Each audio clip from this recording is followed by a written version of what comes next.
दोस्तों एक लड़का अपनी तैयारी करने के लिए अपने गांव से शहर की तरफ निकल पड़ता है। दोस्तों वो ट्रेन के अंदर बैठ जाता है और ये सोच रहा था कि ये ट्रेन मुझे मेरे निश्चित स्थान पर पहुंचा देगी। दोस्तों वो ट्रेन में बैठ करके अपने मोबाइल के अंदर खोया हुआ था, कुछ रील वगैरह देख रहा था।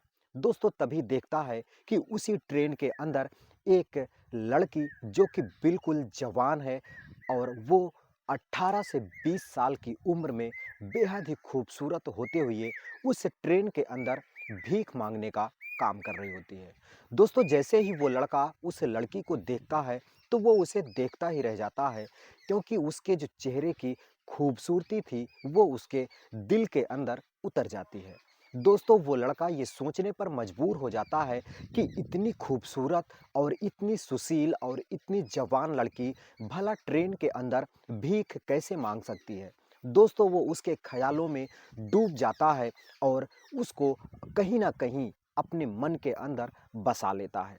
दोस्तों वो जो लड़की थी वो भीख मांगते हुए उस लड़के तक आ जाती है और कहती है कि बाबूजी कुछ मदद कर दो हमें, क्योंकि हमारे घर में कोई कमाने वाला नहीं है। दोस्तों जैसे ही वो उस लड़के के सामने अपना हाथ फैला करके भीख मांगने लगती है, वो लड़का उसकी निगाहों में डूबा था, उसके चेहरे को घूर रहा था। और वो लड़की जब देखती है कि ये लड़का मुझे लगातार देखे ही जा रहा है, तो वो लड़की बुरा भी नहीं मानती, क्योंकि उस लड़की के साथ ऐसा ही होता था जब भी वो ट्रेन में भीख मांगा करती। क्योंकि वो इतनी खूबसूरत थी कि जब भी कोई उसे देखता तो बस देखता ही रह जाता। इसलिए वो लड़की बुरा नहीं मानती और कहती है कि बाबूजी अगर आपकी तरफ से कुछ मदद हो जाए तो बहुत ही अच्छा होगा। दोस्तों वो लड़का अपने जेब के अंदर हाथ डालता है और 50 रुपए की एक नोट निकलती है, उस लड़की के हाथ में दे देता है। दोस्तों वो लड़की 50 रुपए पाती है, बहुत खुश होती है और उस लड़के को धन्यवाद देते हुए और दुआएं देते हुए आगे निकल जाती है। दोस्तों लड़का अब भी उसके ख्याल में डूबा हुआ था और वो लड़की भीख मांगने के लिए और आगे निकल जाती है। दोस्तों वो एक डिब्बे से दूसरे डिब्बे की तरफ बढ़ चलती है और भीख मांगते हुए आगे निकल जाती है। लेकिन ये लड़का अब भी उसी के ख्याल में डूबा था और जैसे ही इसको होश आता है कि वो लड़की मेरे सामने से आगे वाले डिब्बे में चली गई है, तो वो उसके पीछे पीछे इस डिब्बे को छोड़ करके अगले वाले डिब्बे के अंदर इंटर कर जाता है। दोस्तों वो लड़की सचमुच अगले ही डिब्बे के अंदर भीख मांग रही होती है और लोगों के सामने अपने हाथ फैला रही होती है। दोस्तों ये जो लड़का होता है ये बस उसी गेट पे खड़े होकर के उस लड़की की खूबसूरती और उसके भोले चेहरे को देख रहा होता है और मन ही मन उस लड़की को बहुत सारा प्यार लुटा रहा होता है। दोस्तों वो लड़की जैसे ही उन सारे डिब्बे से भीख मांग चुकी होती है और वो देखती है कि एक लड़का जो कि गेट पे खड़ा है और बाहर की तरफ मुंह करके कुछ ना कुछ देख रहा है, तो वो उससे भी कुछ ना कुछ मांगने के लिए उसके पास आ जाती है। दोस्तों और कहती है कि बाबूजी मुझे कुछ दे दो, मेरे घर में कोई कमाने वाला नहीं है। दोस्तों लड़का जैसे ही पलटता है और जैसे ही पलटता है और उस खूबसूरत लड़की को देखता है और वो लड़की जब उस लड़के के चेहरे को देखती है जो कि इससे पहले भी वह उससे भीख मांग चुकी थी, तो वो लड़की बड़ी ही शर्मा जाती है और ये सोचने पर मजबूर हो जाती है कि ये लड़का सोच रहा होगा कि ये लड़की बार बार मुझसे ही भीख क्यों मांग रही है। दोस्तों फिर क्या, वो लड़का उस लड़की की आंखों में खोया रहता है और अपने हाथ को अपने जेब के अंदर डालता है और इस बार उसके हाथ में एक 500 रुपए की जो गड्डी होती है वो हाथ लग जाती है। दोस्तों वो लड़का 500 रुपए की एक गड्डी निकालता है और उस लड़की के हाथ पर रख देता है। दोस्तों वो 500 रुपए की पूरी गड्डी थी और उस पूरी गड्डी में 50,000 रुपए थे। दोस्तों वो लड़की इतना सारा पैसा पहली बार भीख के अंदर पाई थी, तो वो ये सोच पर मजबूर हो जाती है कि ये लड़का इतना सारा पैसा मुझे क्यों दे रहा है। दोस्तों वो लड़की कहती है कि बाबूजी माफ़ करिएगा, आप तो गुस्सा हो गए, लेकिन मेरा इरादा ये नहीं था कि आप गुस्सा हो जाओ। मैं तो बस आपसे अपने गुजर बसर करने के लिए भीख के रूप में कुछ पैसे मांग रही थी, लेकिन आपने तो पूरे 50,000 रुपए मुझे दे दिए हैं। दोस्तों, वो लड़के को जो लड़की होती है, वो पूरा पैसा वापस कर देती है और कहती है कि मुझे माफ़ करना, मैं आपसे दोबारा माँगने चली आई। लेकिन वो जो लड़का था, वो उस पैसे को वापस देते हुए कहता है कि नहीं, ये पैसा मैंने तुम्हारे लिए ही निकाला है और इस पैसे पर अब सिर्फ़ और सिर्फ़ तुम्हारा ही अधिकार है और ये पैसे मैंने अपनी खुशी से दिया है, ना कि मैं गुस्सा होकर के दिया हूँ। दोस्तों, वो जो लड़की होती है, उस पैसे की गड्डी को उठाती है और लेकर के ट्रेन से नीचे उतर जाती है। दोस्तों, वो लड़का अब भी उसी के ख़्याल में डूबा हुआ था, उसी के प्यार में डूबा हुआ था। दोस्तों, जैसे ही उसको फिर से वो अपने होश में आता है, तो देखता है कि वो लड़की उसके आस-पास नहीं है, तो वो उसे तलाशते हुए दूसरे डिब्बे से तीसरे डिब्बे में जाता है और फिर पूरी ट्रेन में उस सफ़र तक खोजने की कोशिश करता है, लेकिन वो लड़की नहीं मिलती है। दोस्तों, वो लड़की उसे कब मिलती है और कहाँ मिलती है, आखिर वो लड़की के पीछे ये लड़का इतना दीवाना हो जाता है कि उसे खोज ही निकालता है। आइए जानते हैं इस पूरी कहानी के अंदर, ये कहानी बहुत ही इंटरेस्टिंग है और इस कहानी के अंदर आपको बहुत कुछ सीखने को मिलेगा। तो ये कहानी आप शुरू से लेकर के अंत तक ज़रूर देखिएगा, जिससे आपको बहुत सारा मोटिवेशन मिले। दोस्तों, अगर वीडियो अच्छा लगे तो इस वीडियो को लाइक करिएगा, चैनल को सब्सक्राइब करिएगा, जिससे मेरा हर वीडियो आप तक पहुंचता रहे और आप हमारे हर वीडियो का आनंद ले सको। दोस्तों, दरअसल ये जो लड़का होता है, ये जब उसे नहीं पाता है, तो ये अपनी पढ़ाई करने के लिए जहाँ पे ये जा रहा था, दिल्ली, वहाँ पहुँच जाता है। दोस्तों, ये दिल्ली में पहुँच जाता है और अपने एक दोस्त के रूम पर जाता है और फिर वहाँ से अगले दिन ट्रेन पकड़ता है और राजस्थान, कोटा के लिए निकल जाता है। क्योंकि ये लड़का नीट की तैयारी कर रहा था, डॉक्टर बनने की इसकी तैयारी चल रही थी। दोस्तों, लड़का अपने कोटा में पहुंच जाता है और वहां पर अपनी पढ़ाई लिखाई करने लगता है। लेकिन हर पल हर क्षण वो लड़की इसके ख्यालों में खोई रहती थी और ये भी उस लड़की को याद कर करके अपने आप को खोया खोया महसूस करता था। दोस्तों, उसके जो दोस्त लोग थे, वो उससे पूछते हैं कि यार, अब इस बार जब से तू आया है, तेरे तो तेवर ही बदल गए हैं और तू हमेशा किसी न किसी ख़्याल के अंदर खोया रहता है। आखिर बात क्या है? किस लड़की या किस बात के ख़्याल में तू हमेशा डूबा रहता है? हम लोगों से भी तो शेयर कर। दोस्तों, वो लड़का खुल कर के अपने एक दोस्त से वो ट्रेन की सारी कहानी बता देता है और कहता है कि उस ट्रेन के अंदर एक बेहद ही खूबसूरत, सुशील और जवान लड़की भीख मांगते हुए मेरे सामने आती है और मैं उसके प्यार के अंदर लट्टू हो जाता हूँ और उसको पूरे 50,000 रुपए भीख के रूप में दे दिया। लेकिन अब भी वो लड़की मेरे ख्याल से नहीं जाती है और जब भी मैं अकेला या खाली बैठता हूँ, तो वो लड़की मेरे दिमाग के अंदर बस उसकी यादें और उसकी तस्वीर घूमने लगती है।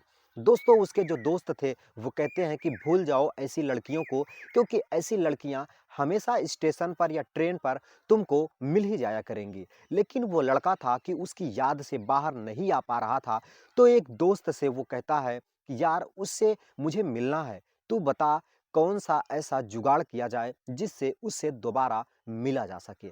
दोस्तों, वो जो लड़का था वो कहता है कि यार, बहुत ही आसान है, अगर तुम्हें उस लड़की से दोबारा मिलना है और फिर से मिल करके बात करना है, तो बिल्कुल आसान है। वो उसी चुनिंदा स्टेशन पर ही रहते हैं जहाँ पर वो तुझे मिली है, क्योंकि उनका एरिया निर्धारित होता है। वो उतने एरिये तक ही भीख मांगती हैं और उतने एरिये तक ही रेल के अंदर रह पाती हैं। दोस्तों, वो लड़का कहता है कि तू याद कर, जिस स्टेशन पर वो तुझे मिली थी, उसी के 1, 2, 3 स्टेशन के भीतर ही वो तुझे दोबारा से मिल जाएगी और वो रोज़ तुम्हें किसी न किसी ट्रेन में भीख मांगते हुए मिल जाएगी।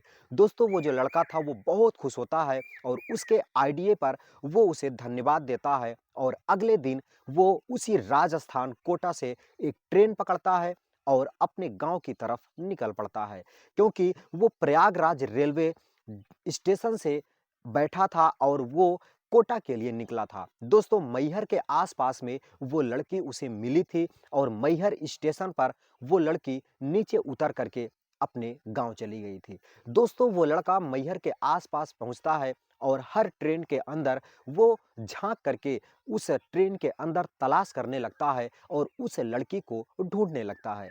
दोस्तों 2, 3, 4 ट्रेन के अंदर वो उसे तलाशता है, लेकिन वो लड़की नहीं मिलती है। दोस्तों वो लड़का फिर एक ट्रेन पकड़ता है और मैहर से इलाहाबाद जाने वाली जो प्रयागराज जंक्शन तक जा रही ट्रेन थी, वो पकड़ करके इलाहाबाद प्रयागराज रेलवे स्टेशन तक आ जाता है। दोस्तों वो होटल के अंदर खाना खाता है और दोबारा से एक ट्रेन पकड़ता है जो राजस्थान कोटा जा रही थी। दोस्तों ये लड़का जो था वो बड़े ही अमीर बाप का बेटा था और वो अपने पैसे को यूं ही उड़ा रहा था जैसे कि वो पैसा ना बल्कि उसके लिए पानी हो। दोस्तों वो बस किसी भी हालत में उस लड़की को पाना चाह रहा था और उसको दोबारा से देखना चाह रहा था। दोस्तों वो लड़का फिर से जब वो ट्रेन पकड़ करके कोटा के लिए निकलता है और मैहर के 3 स्टेशन के पहले ही वो लड़की उसके एक ट्रेन के अंदर वही सूरत, वही कपड़े और उसी हालत के अंदर भीख मांगते हुए दिखाई दे जाती है। दोस्तों वो लड़का फिर से उसकी आंखों में चमक आ जाता है और वो लड़का ये सोचने पर मजबूर हो जाता है कि जिसकी तलाश में मैं निकला था वो तो मुझे दोबारा से मिल गई। दोस्तों वो उसके पास जाता है और कहता है कि क्या नाम है तुम्हारा? वो लड़की चौंक जाती है और जैसे ही पीछे मुड़ करके देखती है तो वो भी उस लड़के को पहचान जाती है, क्योंकि वो लड़का उसे 50,000 रुपए भीख के रूप में दिया था, जो कि उसका सबसे ज़्यादा पैसा था, जो कि वो 4 महीनों के भीतर भी इकट्ठा नहीं कर पाती थी, एक बार में ही उसको मिल गए थे। दोस्तों वो लड़की कहती है कि मेरा नाम निधि है और मैं इसी ट्रेन के अंदर भीख मांगा करती हूँ। दोस्तों वो जो लड़का था वो कहता है कि मेरा नाम शिवांश है और मैं भी कोटा में नीट की तैयारी कर रहा हूँ। दोस्तों वो उससे बातें करने लगता है और कहता है कि क्या ज़रूरत पड़ गई जो तुम ट्रेन के अंदर भीख मांगने लगी। दोस्तों वो लड़की बहाना बनाने लगती है और अगले जैसे ही मैहर का स्टेशन आता है वो नीचे उतर करके अपने घर की तरफ जाने लगती है। दोस्तों वो जो लड़का था वो भी उसी स्टेशन पर उतर जाता है और उस लड़की के पीछे पीछे उसके घर की तरफ चल देता है। दोस्तों लड़की आगे जा रही थी और लड़का उससे छिपता हुआ काफी पीछे उसी के रास्ते चला जा रहा था। दोस्तों वो लड़की शाम होते होते अपने घर पहुंच जाती है और अपने घर के अंदर जा करके अपने माँ से उस लड़के की बात करने लगती है। दोस्तों शाम हो चुकी थी और वो लड़का उसके दरवाजे के बगल में छिप करके उन दोनों की पूरी बातें सुन रहा था और जैसे ही वो जो निधि थी अपनी माँ से कहती है कि माँ, एक लड़का मुझे जो ट्रेन में मिला था जिसने 50,000 रुपए भीख के रूप में दिया था, आज फिर से वो मिल गया था और वो बहुत सारी मुझसे बातें करना चाह रहा था और मेरे बारे में जानना चाह रहा था।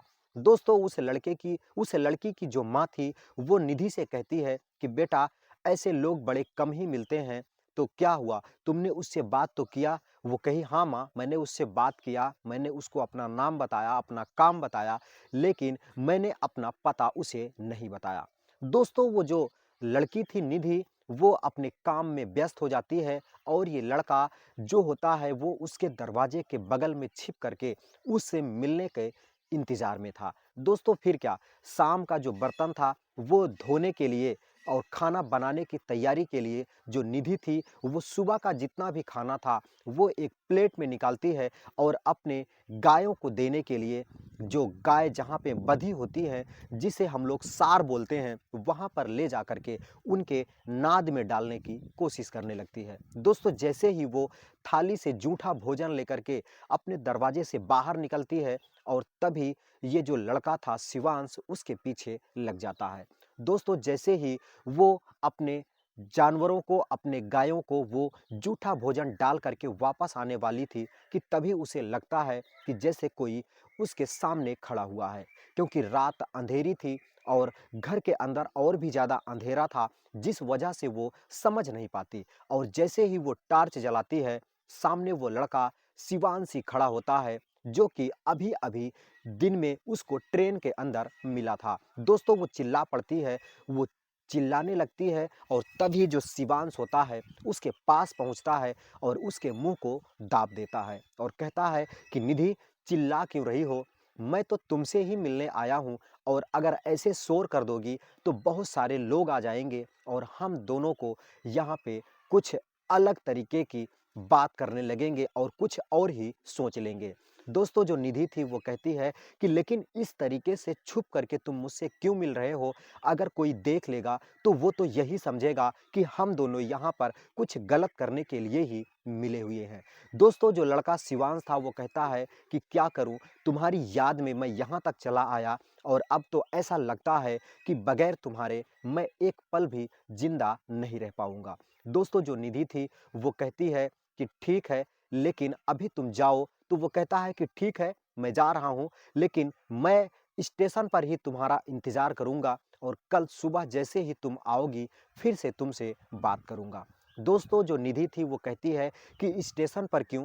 क्या रात भर तुम वहीं पर बिताओगे? तो वो कहता है कि हाँ, मैं तुम्हारी याद में पूरी रात स्टेशन पर बिताने के लिए तैयार हूँ। दोस्तों निधि कहती है कि तब तो कहीं जाने की ज़रूरत नहीं है, तुम यहीं ठहरो, मैं तुम्हारे लिए एक चारपाई ला देती हूँ और इसी जानवरों के रूम के अंदर तुम सो जाओ, मैं तुम्हारे लिए खाना भी ला दूँगी। दोस्तों फिर क्या, निधि एक चारपाई लाती है और उसी सार के अंदर एक कोने में उसकी चारपाई लगा देती है और जा कर के वो खाना बनाने लगती है। दोस्तों खाना बनाने के बाद अपने माता-पिता को खाना देने के बाद वो थोड़ा-सा खाना प्लेट में निकाल कर के शिवांश के लिए लाती है और कहती है कि ये लो, तुम सुबह से कुछ खाए भी नहीं हो और खाना खा लो। दोस्तों जो शिवांश था वो पहला निवाला उठाता है और निधि को खिलाने लगता है और कहता है कि तुमने भी तो अभी खाना-पीना नहीं खाया है, तो पहले तुम खा लो, फिर उसके बाद हम भी खा लेंगे।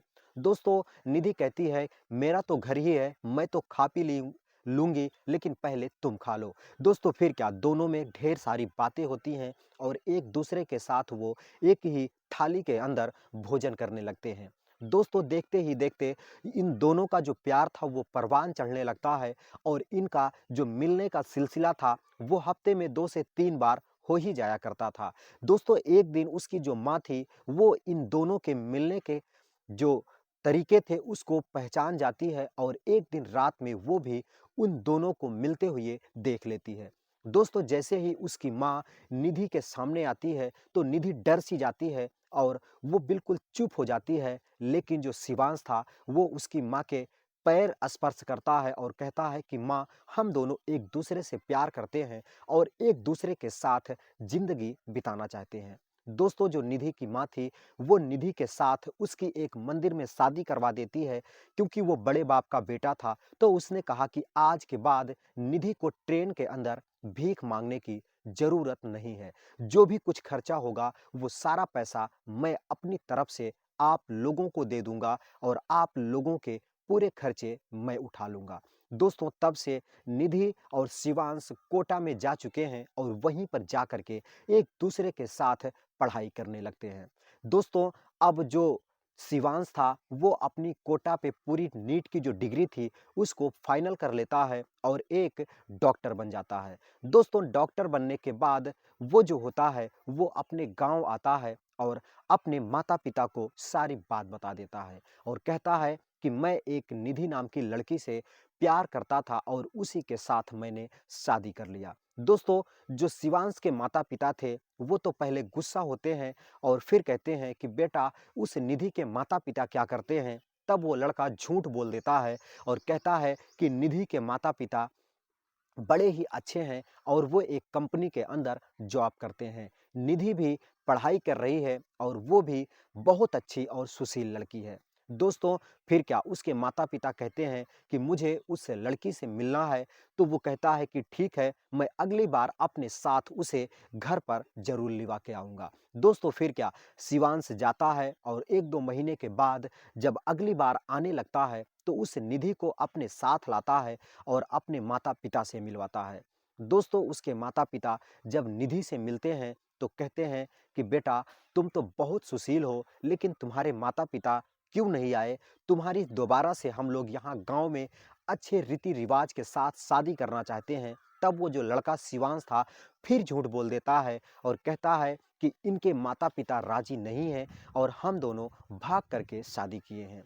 अगर जब वो राज़ी हो जाएँगे तो हम उनसे आपको ज़रूर मिलवा देंगे। दोस्तों फिर क्या, अब शिवांश के जो माता-पिता थे वो पूरे खर्चे को उठा लेते हैं। निधि की और शिवांश की एक बहुत ही जोरदार तैयारी के साथ इनकी दोबारा से शादी करते हैं और पूरे गाँव में लड्डू बँटवाते हैं। दोस्तों धीरे-धीरे निधि और शिवांश एक दूसरे के साथ रहने लगते हैं और फिर धीरे-धीरे शिवांश निधि के बारे में पूरी बात बताने लगता है। जब निधि उनके माता-पिता यानी कि अपने सास और ससुर को अपने हथेली पर ले लेती है। दोस्तों वो इतनी खूबसूरत और इतनी आचरण की अच्छी थी और उसका स्वभाव इतना अच्छा था कि वो अपने सास और ससुर का हमेशा ख़्याल रखती थी और हमेशा से उनकी इज़्ज़त किया करती थी। दोस्तों उसके जो सास-ससुर थे वो अपनी बहू के ऊपर बहुत ही खुश हो जाते हैं और अपनी पूरी की पूरी जो ज़िम्मेदारी होती है वो अपनी बहू को सौंप देते हैं। दोस्तों जब शिवांश इन सारी बातों को देखता है तो वो भी समझ जाता है कि अब मेरे माता-पिता बिल्कुल भी गुस्सा नहीं हैं और अब उनको अगर सच्चाई भी बता दूँगा तो वो ज़रा-सा भी नाराज़ नहीं होंगे। दोस्तों फिर क्या, शिवांश एक अच्छा-सा मौके की तलाश में था और जैसे ही उसको मौका मिलता है वो निधि के बारे में पूरी सच्चाई बताने लगता है और कहता है कि ये निधि ट्रेन के अंदर भीख माँगने का काम किया करती थी और इसके पिता का जो पैर है वो ट्रेन की चपेट में आकर के कट चुका है और इसकी जो माँ है वो गृहिणी है, घर का काम-धाम करती है। और शिवांश और भी बताता है कि ये जो लड़की है ये अपने माता-पिता की रज़ामंदी से हम दोनों की शादी हुई है। दोस्तों फिर क्या, उसके जो माता-पिता होते हैं वो कहते हैं कि मुझे इनके माता-पिता से मिलना है। दोस्तों शिवांश और निधि अपने जो है ससुराल जाता है शिवांश और उनके माता-पिता को एक गाड़ी के अंदर बिठाता है और अपने घर लाता है। दोस्तों शिवांश के माता-पिता और निधि के माता-पिता एक दूसरे से मिलते हैं और एक दूसरे के साथ अपनी खुशियाँ और अपने दुःख बाँटने लगते हैं। दोस्तों धीरे-धीरे जो समय होता है वो बदलने लगता है और निधि के जो माता-पिता होते हैं अब शिवांश के घर पर ही रहने लगते हैं और शिवांश, निधि एक दूसरे के साथ अपनी ज़िंदगी बिताने लगते हैं। दोस्तों ये थी कहानी एक लड़के शिवांश और निधि की, जो कि ट्रेन के अंदर निधि भीख माँगा करती थी, लेकिन आज वो महारानी जैसा जीवन जी रही है। दोस्तों आपको कहानी कैसी लगी कमेंट करके ज़रूर बताइएगा। अगर वीडियो अच्छा लगा हो तो लाइक करिएगा, चैनल को सब्सक्राइब करिएगा। मैं मिलता हूँ फिर किसी नई कहानी के साथ, तब तक के लिए हमें दीजिए इजाज़त। नमस्कार।